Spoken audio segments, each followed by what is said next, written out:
Vážení Tatranci, formou tohto Reels, ktoré nesmie byť dlhé, lebo ho umiestnime na sociálnych sieťach, ako poslanec mesta Vysoké Tatry pôsobiaci už 7. volebné obdobie, vám, milí spoluobčania Tatranci, vysvetlím, ako sa mesto Vysoké Tatry dostalo od januára 25 do rozpočtového provizoria. Nedostalo sa tam vinou poslancov mestského zastupiteľstva, ako sa snaží v médiách vyviniť primátor mesta s celým vedením. Prepáčte, budem čítať, aby som bol stručný a rýchlejší. Som volený zástupca obyvateľov mestskej časti Dolný Smokovec a preto paritne hájim všetkých Tatrancov. Nedovolím a nikdy nebudem súhlasiť, aby vedením mesta doteraz objektívne nepreukázané viaceré návrhy vysokých bežných výdavkov mesta v roku 2025 cez 2 milióny eur oproti výdavkom roku 2022 boli zaplatené z peňaženiek nás, obyvateľov Vysokých Tatier, bez primeranej účasti návštevníkov Vysokých Tatier. Preto, vážení spoluobčania, sme s poslancom Jurajom Husovským nielen nesúhlasili s návrhom rozpočtu, ako nás osočuje primátor, ale sme aj predložili vedeniu mesta konkrétne pozmeňujúce návrhy k rozpočtu 2025. Navrhli sme využiť pre krytie vysokého nárastu bežných výdavkov mesta v roku 2025, o čom nás poslancov opakovane hovorím, doteraz nepresvedčilo vedenie mesta, že sú objektívne.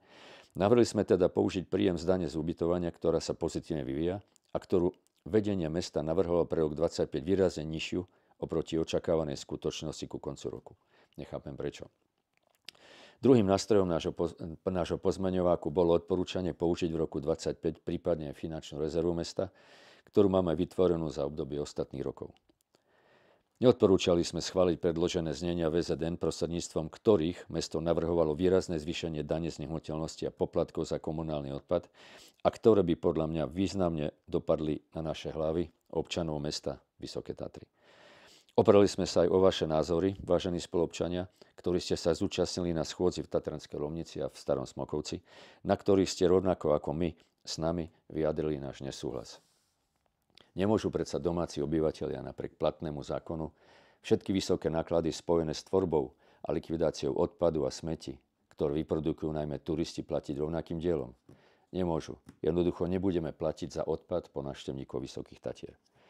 Musí existovať nejaká kompenzácia, nejaký benefit. Na vymyslenie takého benefitného nástroja pre občanov Vysokých Tatier malo vedenie mesta celý rok 2024. Nie na konci roka v decembri nútiť poslancov, aby zahlasovali proti trvalo bývajúcim Tatrancom. To si neuvedomuje primátor? Veď aj ho volili Tatranci. Je v záväzku? Niečo sľuboval vo svojom voľnom programe. Nepochopiteľné bolo, že nielen o našom pozmeňováku nedovolil primátor mesta rokovať na poslednom zastupiteľstve v posledný deň roka 2024. Nechápem. Tým by sa dal schváliť po zmenenom zmení rozpočet na rok 2025, hoci aj vo večerných, prípadne nočných hodinách rokovania. My poslanci sme boli ochotní rokovať. Primátor jednoducho nevytvoril priestor.